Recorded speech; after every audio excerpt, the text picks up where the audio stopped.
آج اس درجے تک پہنچا دیا ہے کہ یہ کہتے ہیں کہ سوائے ابلیس کے جہاں میں سبھی تو خوشیاں منا رہے ہیں. یعنی وہ یہ بتانا چاہتے ہیں کہ پہلے 800 سال کے مسلمان سارے ابلیس تھے اور ہم عاشقان رسول ہیں, اور انہیں یہ پتہ ہی نہیں کہ وہ انجانے میں صحابہ اکرام کو, خلفائے راشدین کو, اہل البیت کو علیہم السلام اجمعین ورضی اللہ عنہم اجمعین گستاخی کے فتوے کی زد میں لے کے آ رہے ہیں, کیونکہ ان کے زمانے میں تو یہ کچھ نہیں ہوا. پھر اس کو جو ترویج ملی ہے نا زیادہ, وہ آٹومان امپائر جو تھی سلطنت عثمانیہ 1588 عیسوی کے اندر, آج چل رہا ہے 24 ستمبر 2023, 1588 عیسوی میں جو سلطنت عثمانیہ تھی انہوں نے اپنی امپائر کے اندر آفیشلی 12 ربیع الاول کی چھٹی ڈکلیئر کر دی. یعنی پھر پراپرلی اس پورے مسئلے کو گود لے لیا انہوں نے, اور پھر وہ سارے کا سارا سلسلہ چلتا رہا. یہی وجہ ہے کہ آپ کو ہمارے بریلوی علماء کہتے نظر آئیں گے کہ جی یہ وہابیوں کے آنے سے پہلے تو وہاں میلاد کے جلوس نکلتے تھے مکہ مدینے میں. جناب وہ جو نکلتے تھے مکہ مدینے میں جلسے جلوس, وہ 400 سال پہلے سٹارٹ ہوئے تھے, اور جو پہلے 800 سال کے مسلمان ہیں جو جلسے جلوس نہیں نکالتے تھے, ان کے بارے میں آپ کا کیا عقیدہ ہے؟ یہ کہتے ہیں نہیں پرانے بزرگوں کو نہیں مانتے. سرکار پرانوں کا نہیں, درمیانوں کو نہیں مانتے. پرانے تو ہیں صحابہ اکرام, خلفائے راشدین, اہل البیت علیہ السلام, تابعین, تبع تابعین. تمہارے بزرگ آئے 800 سال بعد اور امت کو ایک تحفہ دے کے چلے جائیں تو وہ پرانے کہاں سے ہو گئے؟ 800 سال بعد تو ہم بھی پرانے ہو چکے ہوں گے. جی پرانے بزرگ, پرانے نہیں سرکار, درمیانے. پرانے تو ہے ہی نہیں ہے. اور اسی صدی کے اندر 7ویں صدی ہجری کے اندر ایک اور بادشاہ آیا, ملک المنصور قلاوون. اس نے 678 ہجری کے اندر, 8 سے 800 سال پہلے کوئی منت مانی تھی, اس نے پکڑ کے گنبد خضرا رکھ دیا نبی صلی اللہ علیہ وآلہ وسلم کی قبر اطہر کے اوپر. اس ٹائم یہ گرین کلر کا نہیں تھا, وہ وائٹ کلر کا ہوتا تھا. اس کو گرین کلر ہوئے ہوئے بمشکل 200 سال ہوئے. 1837 عیسوی میں, آج سے آلموسٹ 200 سال پہلے سلطنت عثمانیہ کے لوگوں نے اس کا کلر گرین کیا. پہلے یہ وائٹ تھا, اور یہ گنبد بھی نبی علیہ السلام کی وفات کے 650 سال بعد رکھا گیا. یہ 7ویں صدی ہجری مسلمانوں کے لیے ایک سمجھ لیں 2 بڑی بدعتیں جو انہوں نے جاری کی امت کے اندر. اور بدعت میں اس لیے کہہ رہا ہوں کہ اس کی بنیاد کے اوپر انہوں نے باقیوں کو گستاخ کہا, اور یہ دونوں کام کیے سنیوں نے.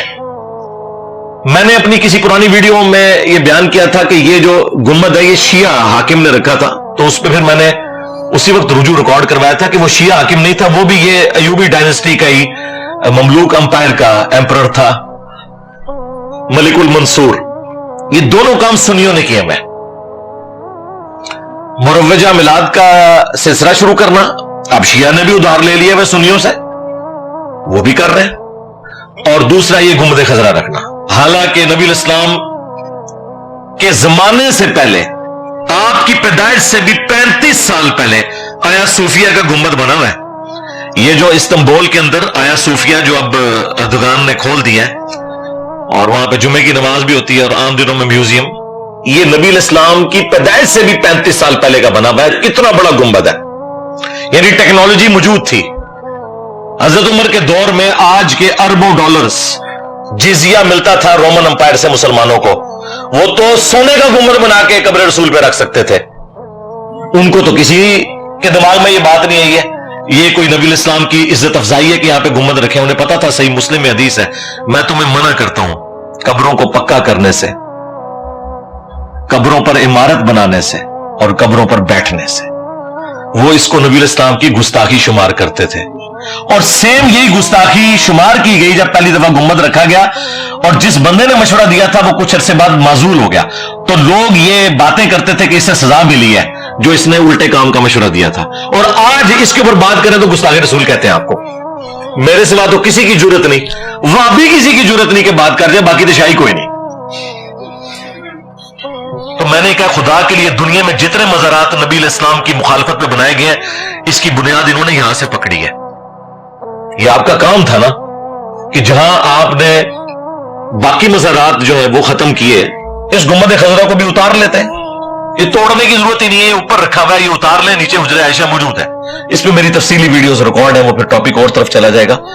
بہرحال 1926 کے اندر سعودی حکومت نے جو باقی مزارات تھے وہ سارے ختم کر دیے جو بقی غرقد میں تھے. اور سب سے بڑا کام جو انہوں نے کیا کہ 400 سال تک جو امت کی جمعیت کو آٹومانم امپائر نے توڑا, خانہ کعبہ میں 4 مسلح ڈالے ہوئے تھے انہوں نے. ویسے کہتے ہیں چاروں امام حق پہ ہیں, اگر چاروں حق پہ ہیں تو مسلح 4 کیوں ہیں؟ ساروں کے ایک کے پیچھے پڑھو. چلو 4 مسلح تھے, فجر کی نماز سارے حنفیوں کے پیچھے پڑھ لو, ظہر کی سارے شافیوں کے پیچھے. نہ پیرلل میں 4 جماعتیں کرواتے تھے 1517 سے لے کے 1917 تک. اگر یہ ورلڈ وار 1 نہ ہوتی اور سلطنت عثمانیہ نہ ٹوٹتی تو یہ بدعت آج بھی موجود ہوتی. اس ورلڈ وار کا ایک فائدہ امت کو ہو گیا کہ وہ بدعت اٹھ گئی, اور اب ایک مسلح وہاں پہ. 400 سال تک انہوں نے 4 مسلح ڈالے. آپ اندازہ لگائیں کہ انہوں نے مسلمانوں کی جمعیت کو توڑا, اور کہتے ہیں یہ ہمارے بزرگوں کی خدمات ہے. انجینئر صاحب بزرگوں پہ بولتے ہیں, بھائی وہ بزرگ جو ہیں وہ آپ کے بزرگ ہیں. ہمارے بزرگ وہ ہیں کہ جب وہ لوگ پیدا بھی نہیں ہوئے تھے نا, اس سے بھی 800 سال پہلے جو بزرگ تھے وہ ہمارے بزرگ ہیں. بدعتیں تم داخل کرو دین میں. جب ہم بولیں ایک غریب تو بدتمیز نہ سوچ دوں میں نبی سا ہے ہی کوئی نہیں, تیرے بابے تھے شاہ ہی کوئی نہیں, لے لو بابے تھو دبو انہوں جا کے بالکل اب کوئی لحاظ نہیں. جس طرح سیدنا عمر نے کہا تھا نا, نبی الاسلام نے اس وقت زمینیں تمہیں دی تھی جب اسلام کمزور تھا, اب اسلام مضبوط ہو گیا ہے, اب یہ زمینیں جو ہے بیت المال میں جمع کرواؤ, ادروائز ان کے اوپر کاشتکاری کرو اور اس میں سے حصہ جو ہے بیت المال کو دو.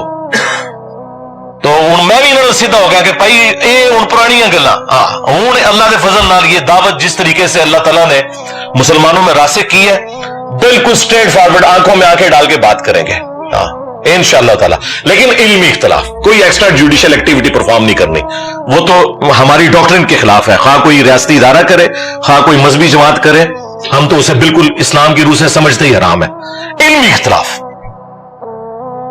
تو یہ کام ان کے بزرگ ڈال کے گئے ہیں.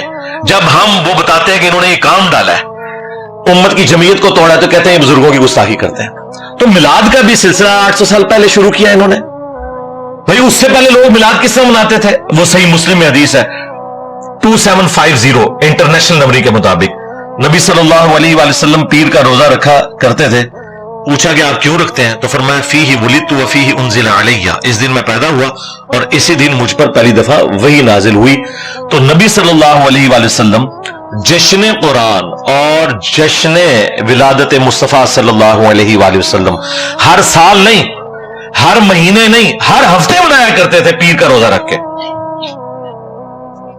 اور انہوں نے لنگر چک کے رکھا ہوتا ہے. نبی علیہ السلام روزہ رکھتے تھے, یہ لنگر کو دب کے رکھتے رہے. ہاں باپا جانی نے وہ 12 ربیع الاول کا روزہ شروع کروایا, الیاس قادری صاحب نے. وہ بھی 12 ربیع الاول کا روزہ نہیں ہونا چاہیے, منڈے کا روزہ. تو وہ تو ہر ہفتے ہی رکھا جائے, اچھی بات ہے, چلے ربیع الاول میں ہی رکھ لیں ولادت کی خوشی منانے کے لیے. تو یہ ہے آفیشل طریقہ. وہ لوگ پوچھ رہے ہوتے ہیں پھر اسی کیک کریے سرکار, اے کرو نہیں اور کیا کریے, اور اے کرو کہ اس دن انجینئر صاحب کی ویڈیوز لگا کے بیٹھ جاؤ تاکہ پتا چلے کہ جو ہستی دنیا میں آئی تھی ہماری منجی بن کے, ہادی بن کے, نجات دہندہ بن کے, جن کے ساتھ ہماری آخرت کی ہمیشہ کی کامیابیاں جڑی ہوئی ہیں, وہ امت کو دے کے کیا گئی ہیں وہ انجینئر صاحب آپ کو بتائیں گے کہ مرنے سے پہلے اے مسلمان کر لیں اس پہ غور.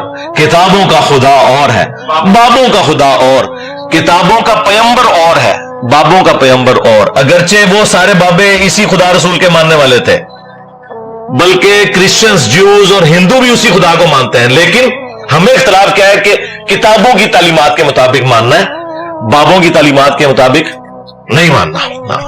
اسی تو ہم یہ عرض کر رہے ہیں بار بار کہ میرے نبی سا ہے ہی کوئی نہیں, بابے تھے شاہ ہی کوئی نہیں.